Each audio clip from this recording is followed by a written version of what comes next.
I want to focus on the process of getting COVID ready before the end of 2020.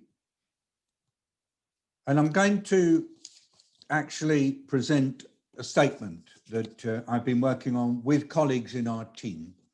And I'm really keen to get your opinion on it and for you to tell me whether or not you think that what we're saying here is applicable more widely.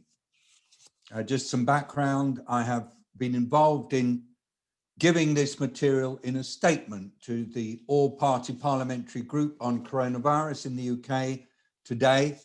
And it's also formed the basis of an interview that I gave with Sky News this morning and with New York Times last evening.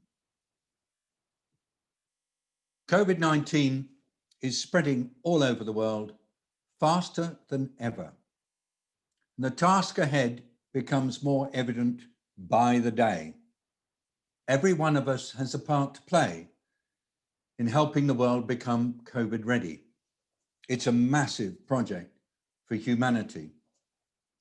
The task is to help people stay healthy despite them facing the risk that the virus makes them sick. Yet the virus is easy to underestimate. It appears relatively mild, but it is nasty. And it's not going away. It's killed over 1 million people and will kill many more. And there's a lot more suffering to come. The virus causes diseases that are hard to manage. We hear of promising cures, but they're not available to most. We badly need more and better and quicker tests. And it'll take some time, maybe several years, before all can be vaccinated, even if there is a vaccine that comes through as being safe and effective in the coming months. Some ask, why make all the fuss? COVID affects older people and those with other diseases, but not the young and fit. Why not just protect the vulnerable and let everyone else be infected? Let herd immunity develop naturally. That's what's proposed in something called the Great Barrington Declaration. A herd immunity approach has never been used for any disease before. And it probably is not right to use it for COVID either. Why not? First, COVID is not a trivial illness for around 1 in 20 of those who survive. For months after they've been infected, they suffer with debility. They are tired, unable to concentrate, short of breath, less able to work or exercise, sometimes mentally ill. More long-term effects are appearing all the time. Second, shielding the over 65s and those with other diseases is really difficult. Is that what they want? Is that what we want for our families? Third, we do not know how immune people are after they've had COVID. Is this immunity complete? For how long does it last? Does everyone have it after their COVID? All in all, given what we know now, the herd immunity approach is a non-starter. But if a significant proportion of people don't take precautions like basic hygiene, if they mix freely without wearing masks, if they ignore physical distancing, if they decide not to isolate them when they're required to, the number of reported infections will rise over time, doubling every few days. In due course, increasing numbers of people will need hospital admission, and the number of reported deaths will climb too. And to slow the spread of the virus, authorities decide to impose rules on the size of gatherings or on venues that are allowed to open, especially in locations where numbers are rising fastest. Authorities may impose local curfews, and they use these local level interventions with a view to slowing the rate of spread of the virus. They can be very effective, especially if targeted in situations or communities where transmission is highest. A more extreme approach is to stop all movement in an area as a means to bring spread to a halt. This is when a lockdown or a stay-at-home order enforced by fines or penalties may be introduced. Under lockdown, daily numbers of COVID cases should plateau and then reduce. During the time of a lockdown, authorities should take stock and work out how to get ahead of the virus as soon as the lockdown is released. They should use the time for tightening up their systems to interrupt transmission and suppress outbreaks. Any aspects of the systems that are not working should quickly be fixed. Now, lockdowns should not be introduced lightly. They stop social, economic, and often educational life. Money gets tight. Businesses fail. Children don't get to school. People can't pay the rent. Unless there's a generous financial support package for people who are affected by the lockdown, those who are on low incomes are hurt. That's why lockdown should be kept as short as possible, and people with the greatest needs must be protected. Lockdowns are a last resort, not the primary means of containment. If the systems for interrupting transmission and suppressing outbreaks cannot be made to work properly, the numbers of cases will rise again as the lockdown is released. What we do not want to see happening is a constant yo-yo between lockdown and normal life, as it's called. Got to find a way of living with this virus without the need to resort to lockdowns. Why is that?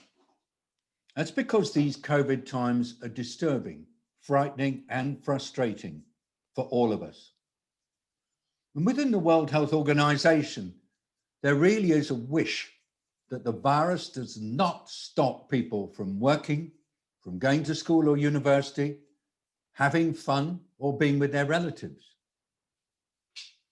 We've seen how in many countries it is proving possible for everyone to live full lives while adapting their behavior so that all keep safe and all benefit from community level services for interrupting transmission and suppressing outbreaks.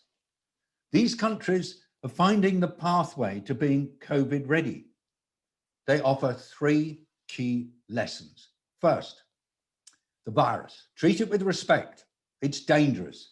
Do everything necessary not to be caught by the virus and not to let others get caught by it either. Second, stop the spread. Know where the virus is and who is infected. Find them. Help them not to pass it on. Care for them. Keep them away from others. Find their contacts and separate the contacts too. Do everything possible to interrupt transmission rapidly and robustly. Third, detect outbreaks quickly and suppress them. Get good intelligence on where the virus is and what it is doing, and act promptly. There may be a need for local restrictions on people's movements in places where transmission is intense. Make them as short as possible. In summary, being COVID ready means finding ways to stay ahead of the virus and avoiding going into lockdown. Being COVID ready means recognizing that we depend on each other and must be responsible for the health of all. Being COVID ready depends on a strong cooperation among all in society, linking with local health services, authorities, organizations, and associations so that they work in an integrated way. Being COVID ready means that societies come together to tackle clusters and prevent outbreaks before there is a need to impose stringent restrictions on people's behavior. COVID ready can be seen as a middle path between lockdown and letting the virus go where it wants to. It requires respect for the virus, for each other, and for the steps needed to keep us safe. It means all of us adopting behaviors that slow the speed at which the virus spreads. It means good local action to interrupt transmission. It means connecting national capabilities with the local needs. Perhaps most important of all, I have to say, this needs work. This giant project needs all of us working hard. There is no quick fix, no miracle cure. We have to do the hard yards together in order to gain the benefits. Let's do it. Let's reduce the need to slip into and out of lockdowns. And let's get on with our lives. So that's an effort to try to catch the essence of what we think is necessary everywhere for getting COVID ready. And I wanted to share it with you. Just finished it over the last few days. I want to stress that this is referring to the kind of lockdown which is a complete cessation of social and economic activity by stopping people moving and requiring them to stay at home. That's not the same as restrictions on the sizes of gatherings, curfews, or limitations on when particular kinds of establishment can stay open. Those are what we call restrictions, and they're designed to reduce the risk that the virus is transmitted, but they're not the lockdowns of the kind that was imposed on half the world's population earlier this year, and which myself, I, and the team are really concerned about because of their impact on poor people. Okay, so I'd really be interested in any comments you have. Before I go in, I'd also like to say, please use the chat to communicate with us if you'd like to say anything. We've got more people than usual on the call today. 46, it is busier usually on a Tuesday than on a Friday. And we're very, very keen to bring people in, short comments, and then we will create a regular discussion. Let's start with Chris Shipton, our wonderful illustrator. We've had the benefit of working with you, Chris, before. I'll just open it up and let you have a word. Chris. Oh, hi. Hello, Any comments so far? Can you hear me? Is that all right? Yeah, okay, I don't know. I'm not know. hearing you, Chris, but that may be my problem and not yours. So let's just see whether or not I've done anything. David, we can hear Chris. Oh yeah, all right. Well, all I'll say is this: is that I think it's taking shape into a manifesto, and I'm trying to do it justice in a very pre-seed format. One little nugget of information I thought I'd just share with you, if I had the opportunity, was I did a CEO talk for a major international bank today, because I don't just do this kind of stuff, and you know what the CEO said, that when his bank responded to COVID, they took a totally decentralized response where they had guidance from the top echelon of the bank, and then globally they empowered their local communities to work from home, integrate government lending and all the rest of it. And I thought that was a very interesting parallel with the broader strategy you'd outlined in previous occasions. So, you know, it's what the commercial sector did. Anyway, just a thought. Chris, I want to say to you that there's some very, very interesting and I think quite sophisticated efforts being made by businesses to actually adopt such approaches. And I think it's really, really great that you picked that up. And obviously we can't ask you which particular bank it was. I think I would say is it's fine to decentralize, but you do have to offer very clear strategic guidance so that everybody does work in the same direction and that you don't get people going off in different ways. But, take over from David again. Yeah. Yeah, I definitely think that's what. Thank you very much indeed. So I think that we're trying all the time to make certain that we don't run to a situation where we can have people just doing what they like. So there does need to be some kind of strategic principle that hold everyone in place. So let's now go to some comments, please, on what I just said. And very, very keen to hear your reactions. And we'll just start, if I may, with Rebecca. Rebecca, would you like to start? If you could, Sure. yeah, come in, please, Rebecca. Can you? Yeah. Yeah. Hold on. Okay. Number one, sorry if this is too critical, but the thing you were reading is way too long. Way too long. I feel like it. Going directly to your point just now about strategic guidance. If it's gonna be strategic, it needs to be shorter. And then again, I'm just gonna echo what I said last week. We need to avoid using this inadequate language. It's worth the investment to come up with a COVID-ready dictionary and build it into this strategic guidance that's clear. And the only way it can be clear is if there's proper investment made to come up with this COVID-ready dictionary. Cool. And then to link that to Chris's point, he used the word manifesto, which is exactly how it sounded to me as it was being read.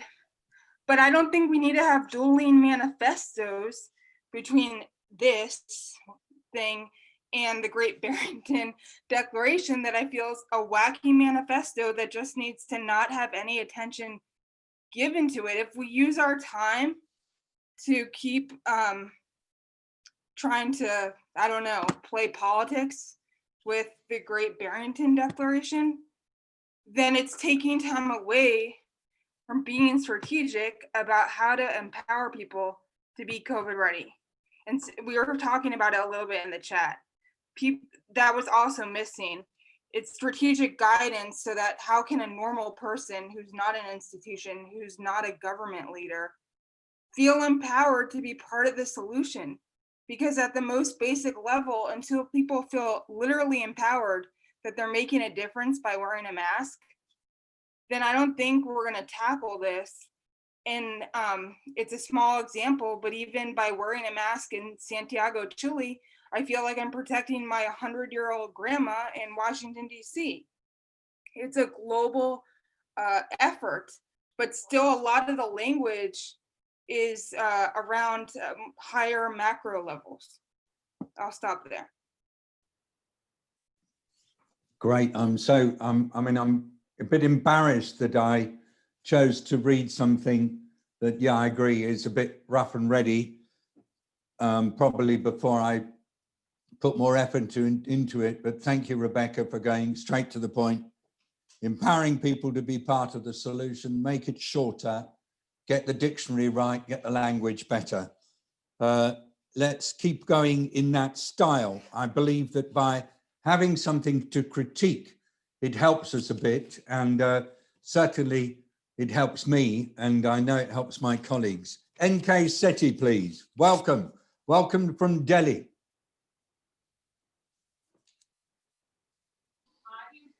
Yeah, you're on. Thank you, Dr. David. I have one or two brief points. One, you have rightly mentioned that we know very less about COVID right now. So my statement is, we still don't know what we don't know about COVID, and we are learning. And we need to keep on modifying our actions. Second, important that lockdowns are used very judiciously with a clear thinking of what is the expected outcome of it, not on the basis of any subjective decision or irrational decision. And can we think about some criteria which could be evolved and made applicable, which could be adopted as per situation in different parts of the world or locally? locally in different parts of the world. That's the second. So maybe we have to think about some evolvement of some criteria. Third, yes, it's very important that people are COVID ready. Communities are COVID ready. For that, we certainly need to track their behavior, check what could be the reasons, and then suitably make efforts to bring about a change. For example, they could be having a notion that, yes, it's not as serious as it is projected by professionals because the government is saying, no, we are doing it. I'm just giving an example. The other way around could be that there are reports, even by professionals, who said, oh, it's common flu, don't worry. So we have to assess what is coming in way of their not being committee there, and that could be different from one place to another place.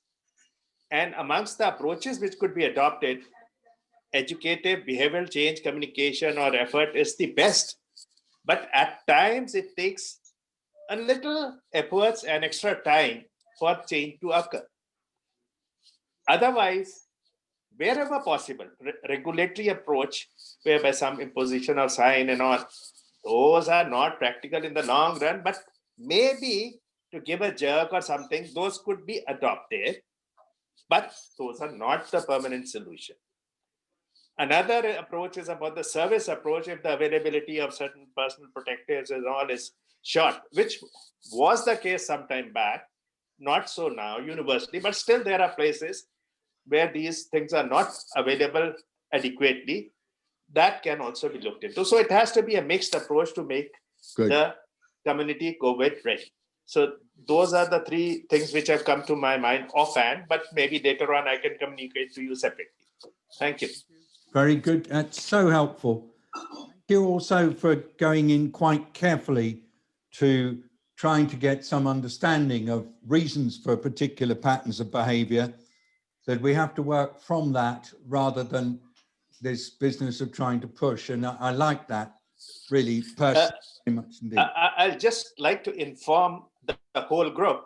Today in the evening, our Prime Minister appeared on the national television on all the channels, and in a very brief message, he communicated appropriate messages for COVID safety.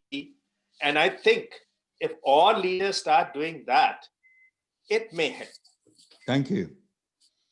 Very, very, very good to hear that. Wonderful to hear that Prime Minister Modi was able to do that. And thank you, NK, for telling us. To Gawaha Atif, please, in Canada. Would you like to pick up from Dr. Sethi and give us your comments, please? Gawaha. Thank you, David.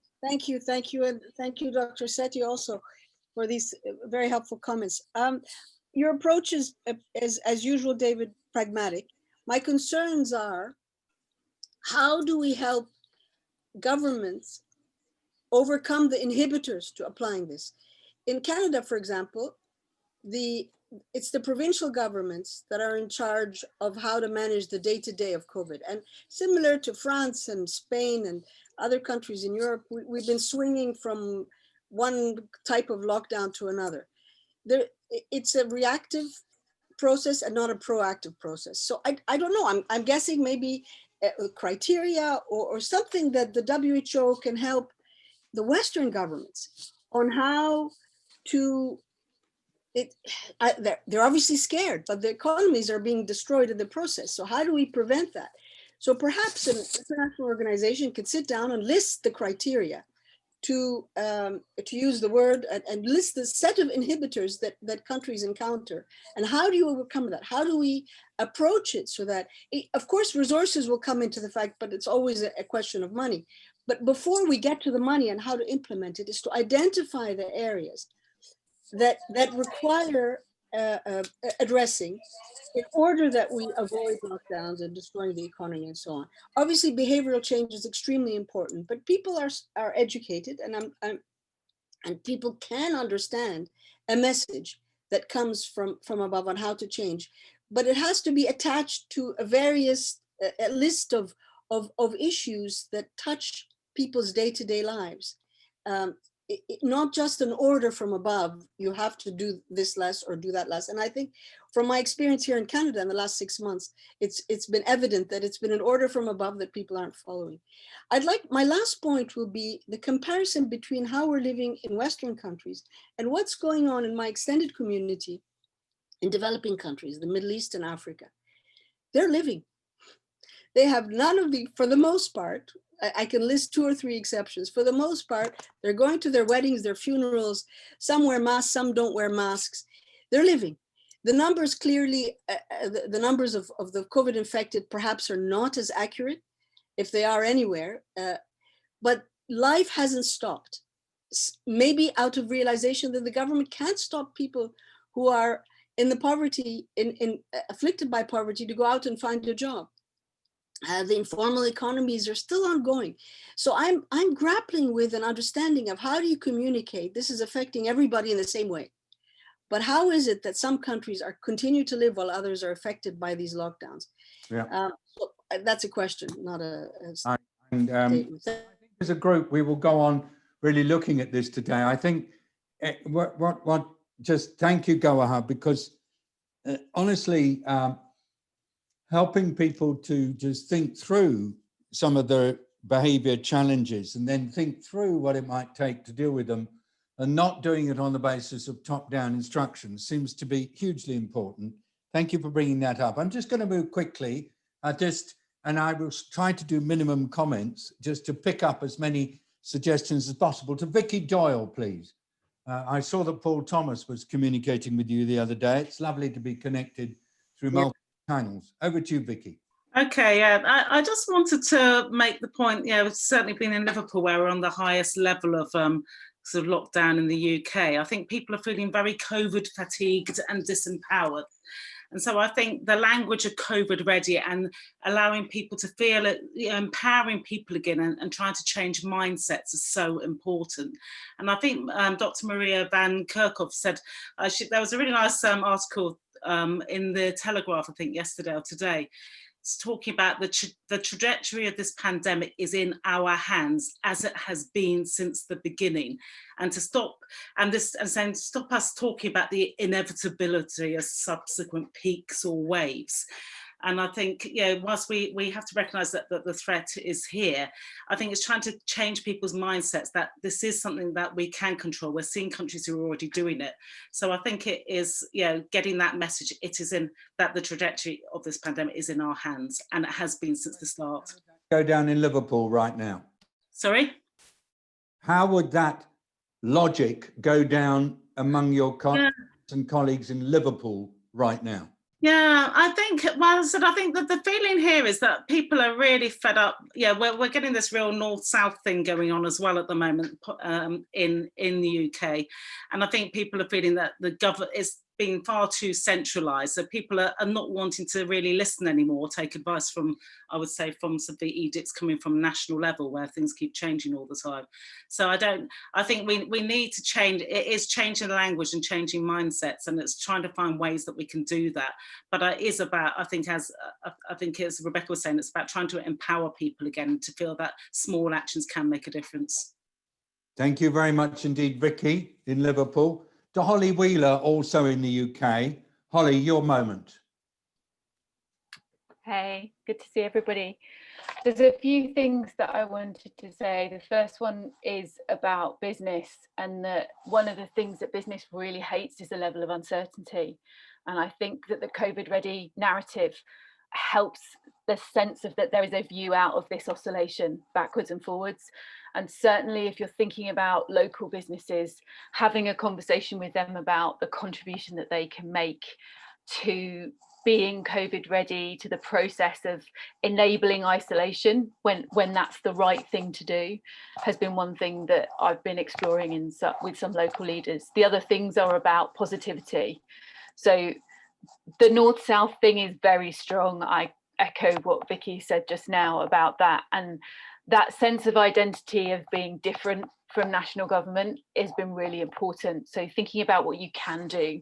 And so a good example of that, recently we were talking about care homes, and that the staff in care homes are potentially the conduit the illness in and out, and how do you help them think about what they can do in social terms, so socializing with each other in the bubble, as opposed to saying them don't go out, don't do anything. So try and help people think about what they can do rather than don't do anything process.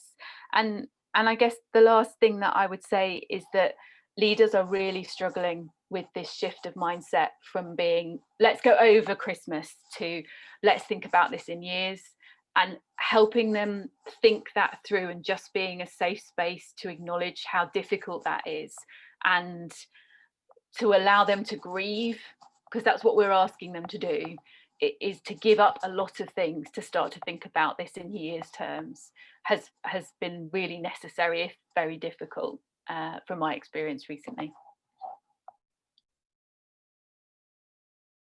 So Holly is telling us to remember just how totally tough this is for a lot of people.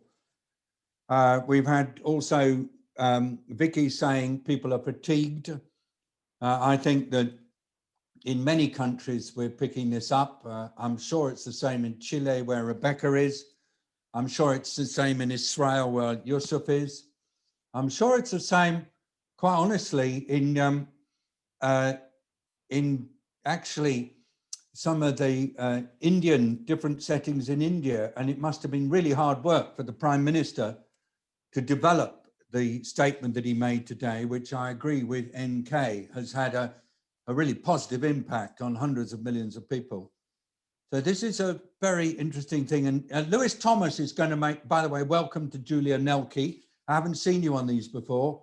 Lovely to see you. Please, Julia, just feel free. This is, you'll feel, as I'm sure you have already, what's going on. Please just either put a note in the chat or just wave your arms. Nothing would give me greater pleasure than inviting you to give a perspective from the Wirral in a minute or two. I'm going to go, Julia, I'm going to go to Lewis Thomas, then I'll come to you, okay? And please tell everybody, Julia, who you are and what you do as much as you want to.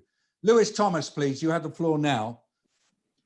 Thank you, David. I put a message in the chat, but effectively, a lot of what concerns me at the moment is how we best support our frontline responders to coronavirus, especially in the healthcare settings, as there's this paradigm shift from responding to a crisis of a pandemic to responding to more of a long-term situation, the long-term pandemic, and this COVID-ready framing that you use. And I was really interested to hear if there's any insights from other places globally about how best to do that, and also whether 4SD or the WHO have developed any frameworks as to how we can best do that as managers or leaders within our different populations to best support the people on the ground doing the frontline work in our communities. Thank you, Lewis. Where are you working, please? As much as you want to say. Sure. So I work at Imperial College Healthcare NHS Trust, so a group of hospitals in London.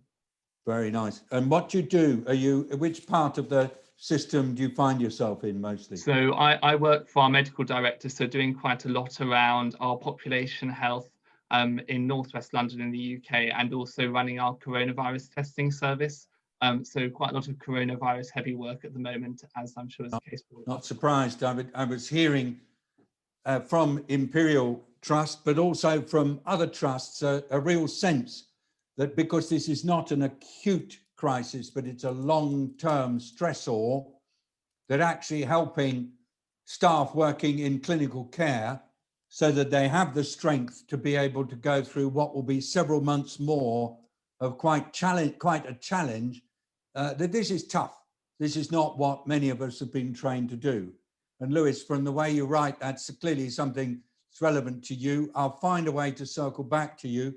Just checking, have you got a usual Imperial email address structure? I have. I can private message my email to you, David. Thank you. Thank you. We're just trying to pick up on that. I'd like to come to Julia Nelke, who's in North Wales. I don't know whether you're still in the Wirral. We haven't been in touch for quite a long time. I'd love to hear your take on some of this stuff. Thank you for joining. Yeah, I'm living in North Wales at the moment, but well, through lockdown really, because it's safer place to be.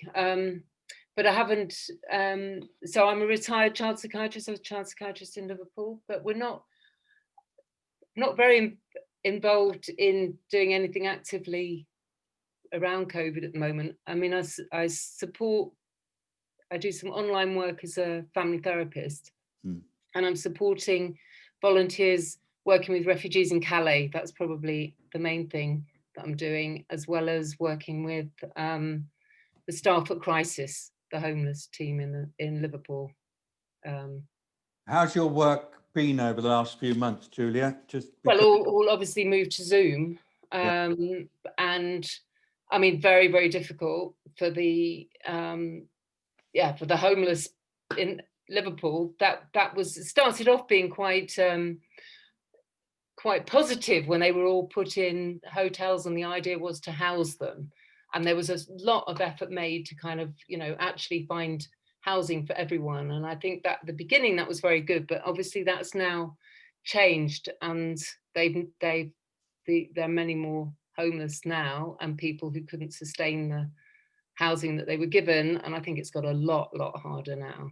And I think that the long term, I think this kind of ongoing thing has made it much harder for people. And the same in Calais, there's a whole different issue, which is that the attacks on, you know, the refugee situation is so much harder now.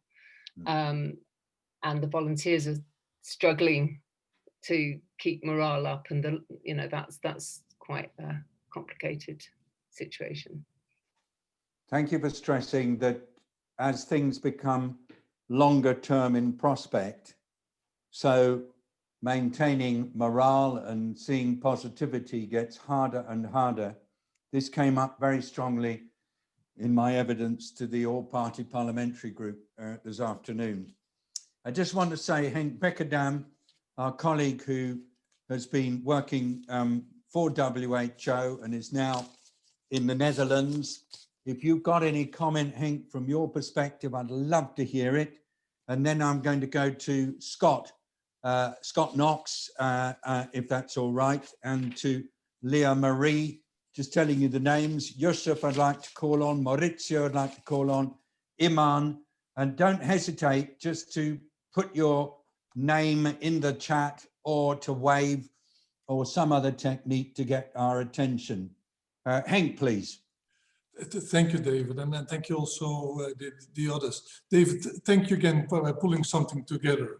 I think it will be very important that we start emphasizing what can be done. We're now in a phase where people are being told what they can't do. I think it will be very important what they can do.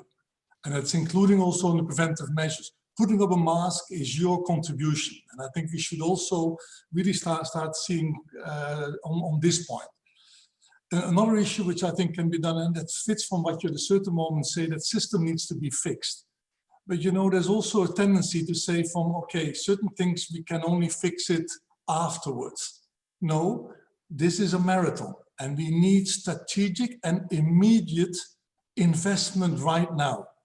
And what we see, and that links also with some of the things that Vicky and Lewis also were saying, that includes also the personnel. Personnel is the major bottleneck. It's in hospitals, it's for contact tracing. And also all those systems which were neglecting public health, they have now the major challenge. What they have is not the money. It's because they don't have the personnel to do it. But people should not be stopping to train people now. If they can get out of the line in 6 months, it will be a major relief and support. And then you move towards the other issue. This is also a challenge and an opportunity. We should also come back to this issue that we need to start investing in the public health right now. The one more issue is reflecting also what NK Seti also was saying. We need still to say we are still learning. I do not see sufficient coordination of research nationally. Globally, I have to say, even globally, I would challenge WHO a little. We do this issue on the solidarity, but it's only about medicines. Where is our epidemiology? Where are we putting all kind of information together? We know about, for instance, an example, David, pre-symptomatic and asymptomatic. Yeah. We know it's high. Is it now 20% pre-symptomatic, or is asymptomatic now 70%? We need to pull things together. And I really think this research part and that learning, I hope that also can come up.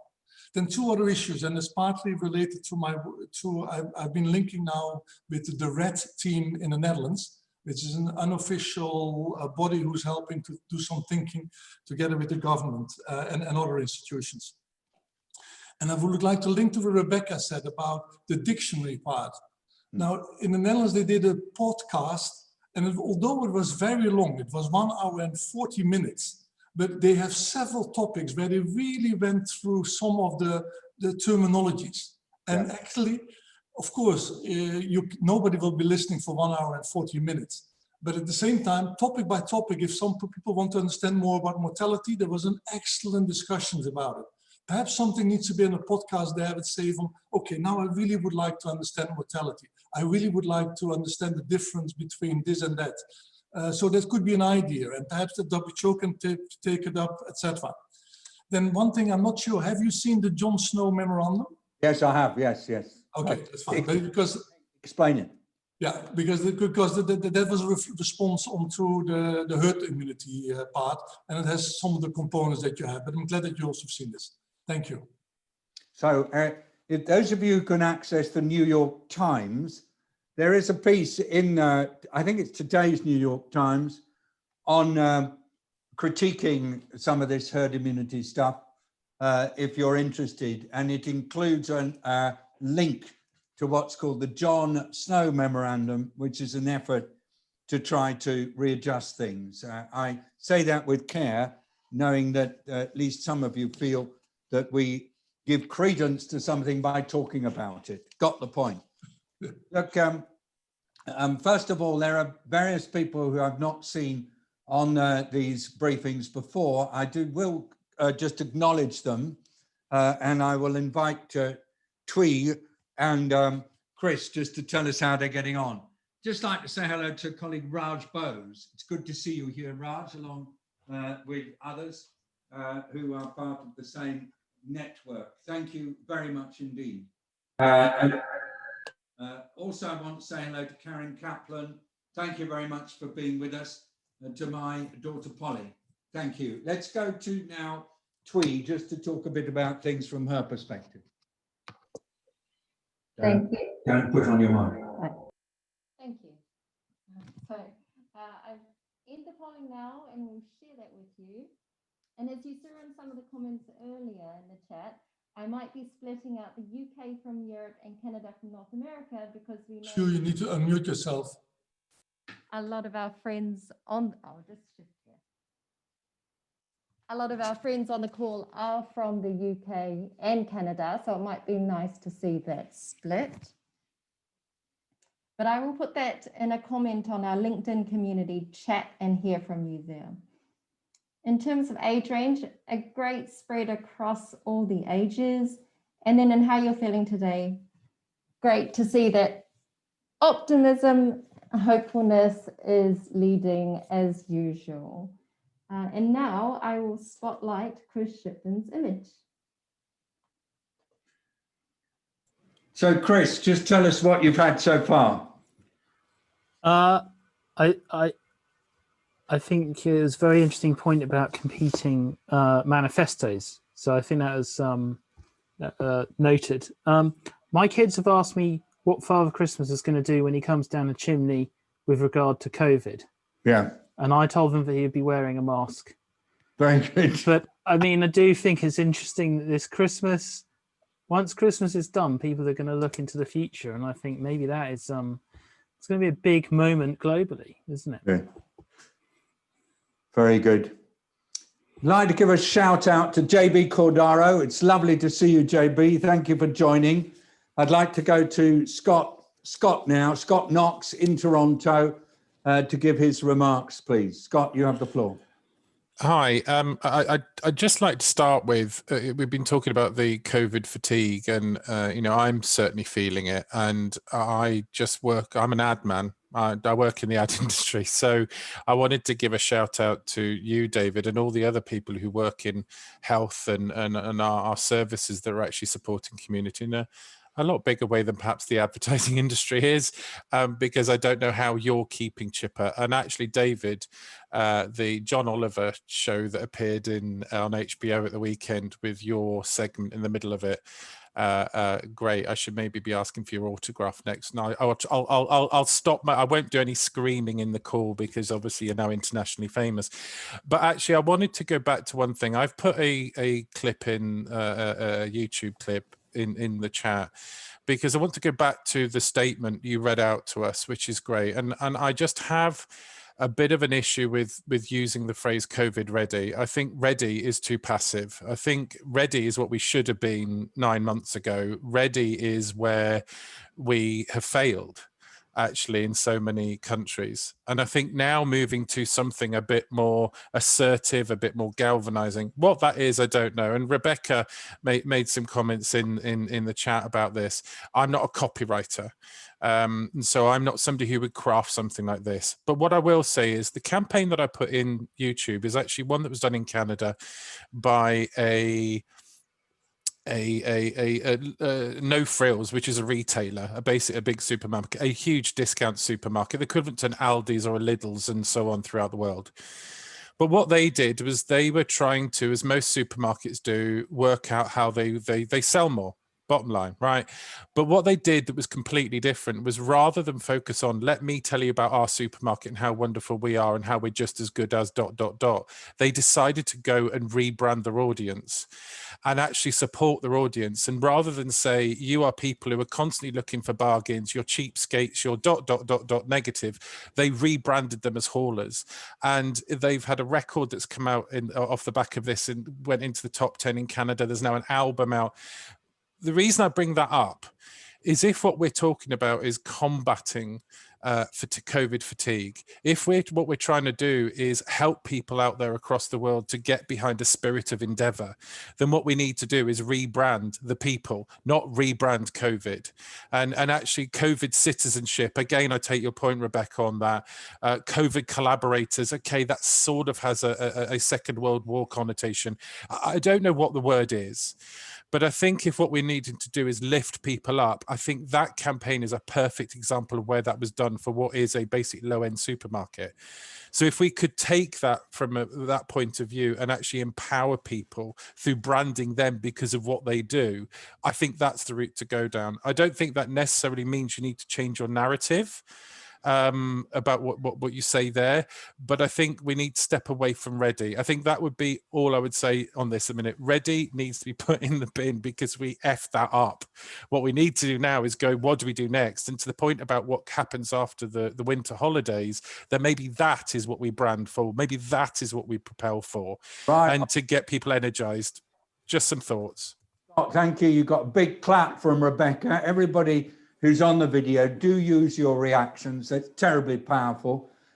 Scott, what was the word that you used? You did have a word about what this company was actually doing, and I just didn't hear the word. Could you say it again? I'm assuming is it about they were trying to basically rebrand their audience rather than rebrand themselves. And so how if you and their audience, they called them haulers and made the fact that they were haulers the coolest thing on earth. If you look at the commercial, the ad campaign that went out, that's won a huge number of awards, and the sales uplift for this supermarket would make Aldi and Lidl weep. But it basically made them proud to be shoppers at. So the analogy here is what we need to do is empower and make people proud to participate in what COVID things we need to be taking. Because that's why I hear that people are trying to get to. Proud to be COVID. Something. Gosh, thank you very much indeed, everybody. Let's hold what Scott just said. It's in line with what we've had from others. I'm trying very hard not to talk. Leah Marie, would you like to come in now? Yes, David. Hello, and hello, everyone. I'm speaking from a US perspective today, and what I see as very challenging here, and I have to admit I'm feeling a little bit down, a little bit dismal right now, thinking of the impending cold season that is going to be coming to this country. I have friends working with very vulnerable communities around the country, with Native American populations in Iowa, with migrant communities in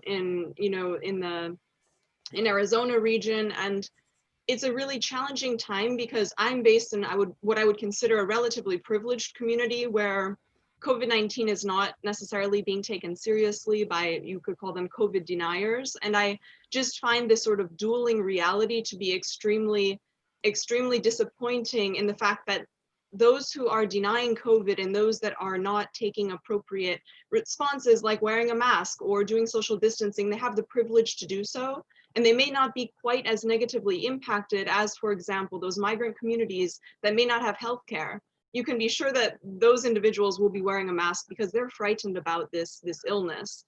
So I just want to, and I will share an organization in the comments of a friend who has founded this amazing organization providing mutual aid right now. For example, they are working to try to get heat to Native American communities that may be impacted by hypothermia this winter due to the economic impacts of COVID and the fact that they haven't been able to buy firewood or pellets. So I'll leave my comments there and thank everyone for your contributions. Inspiring as always. Very much indeed. Everybody, yeah, we're all going to get a bit rocky. I'm a bit rocky at the moment, I can tell you. I'm rocky because this is tough. I think tough for all of us, including those of us who are doing it 24/7. And so holding each other up is very much what I'm hoping these events do. It wasn't how we were originally conceiving of them, but I think it's a very important function. And don't hesitate occasionally if you feel you want to really use this as a space where you can sound off in whatever way helps you. Thank you, Leah Maria. Lola in Nigeria wants to speak, and welcome back, Lola. Thank you for coming. I can see where you are. Can you unmute? Here you go. You have the floor. Hi, everyone. I actually got prepared for this meeting because I felt that it was important that I shared some part of my research and what I have been seeing and what I've been noticing. Okay, so the origin of the virus is the reason why people don't trust whatever the governments are saying. Second, and I think some people had mentioned it earlier, the social stratification of clusters, that's aged people, people with underlying conditions, poor people, that was missed by the modeling, by the mathematical modeling that was always used for malaria. That disconnect is where I think the scientists are also struggling with, even now when they are coming up with their biodata. So now I honestly feel that for you to be able to forge ahead, you must be able to have, and I think someone also mentioned this, that you must have formal and informal presentations. So I'm in a group of experts and on Slack, and I make informal presentations about the COVID-19 in the US and around the world.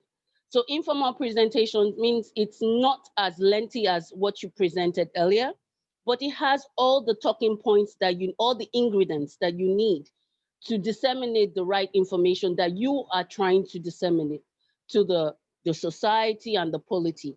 So I think that's what I wanted to share with you, because if we don't get it right now, when these vaccines come, it will be a disaster because then money will be involved. Yeah. Thank you. Thank you. Keep in touch.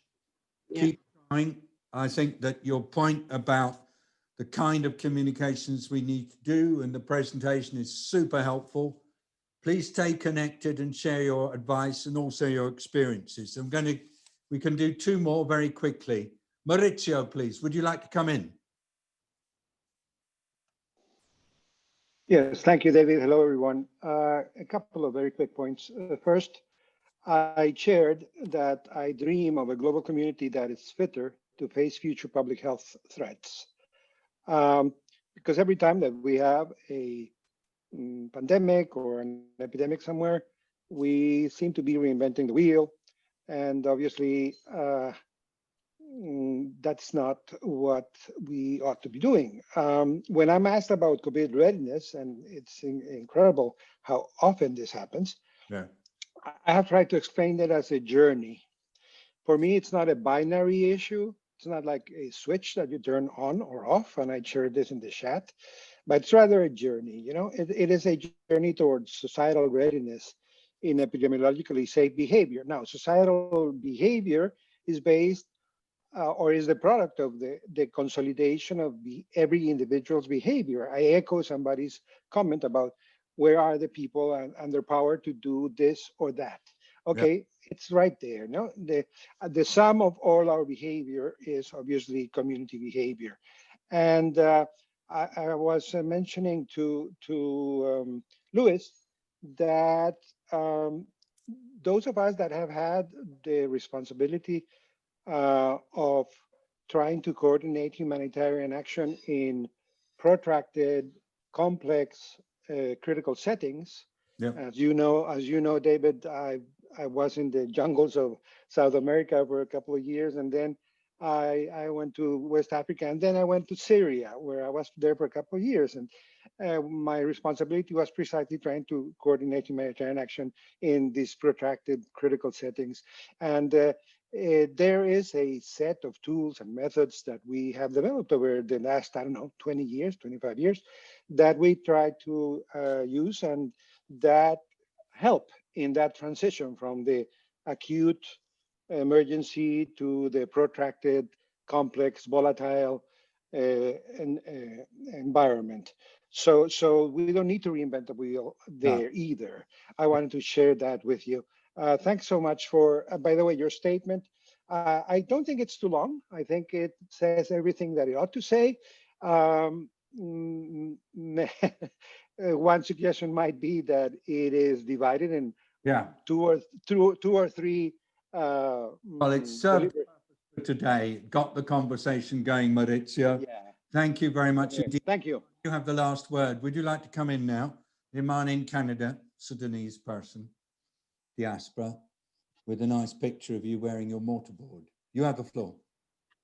Hi, David and everyone. Thank you for the opportunity. Well, that's my graduation picture doing my public health master's. So it's very dear to me. So there is a couple points I wanted to say. As I started by saying, I still don't see the power of the communities being at the forefront of fighting COVID. Yeah. We, around the world, we have been treated as recipients of messages, either from public health leaders or from politicians. Okay. So I think this needs to be reversed. And a second point is, let us try to, it's like a ball of yarn of messaging now. Political messages are mixed with public health messages and the people get lost in the middle. So how can we detangle that? Yeah. Make very clear, succinct, short, straightforward, accessible, and simple public health messages. Cool. And more, as we discussed, thanks to everyone in this collective, because it's bringing me back to strongly believe that the best way to tackle this is by going back to the basics of public health. Good. Community engagement, simple, direct, clear messaging, and epidemiology, sticking with epidemiology, the very basic principles, contact tracing and everything. So and then, the point about people being more involved, I think, is at the center. We've reached our time. I'd like to thank everybody, but before we go, just to say COVID Collective is getting a lot of support in the chat. Let's have a look at that and keep thinking about it. I'd like to thank you all so much for joining. Stephanie, thank you for joining. I can see you there. I'm so pleased.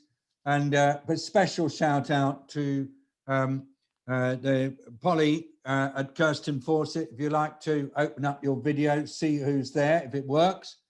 Special thanks to everybody else, and I'm really, really grateful. There's Polly, and there in the background, everybody, is Isaac. Having quite a performance there, throwing a few things around. I'll just get the view right on speaker view. Polly, if you'd like to say a couple of words, then you'll come up nice and big. There you go. There you are. Polly Isaac with Otto, who is showing the delights of being breastfed. He's growing really well. Thank you very much for joining us from Aylesbury, Polly, and greetings to everybody. Thank you to the team. I've not given the team a big opportunity to come in today. I'm sorry, there were too many people wanting to speak, and just to really acknowledge John there, Catherine, where you are, Twee, where you are, and other members of the team who might be here.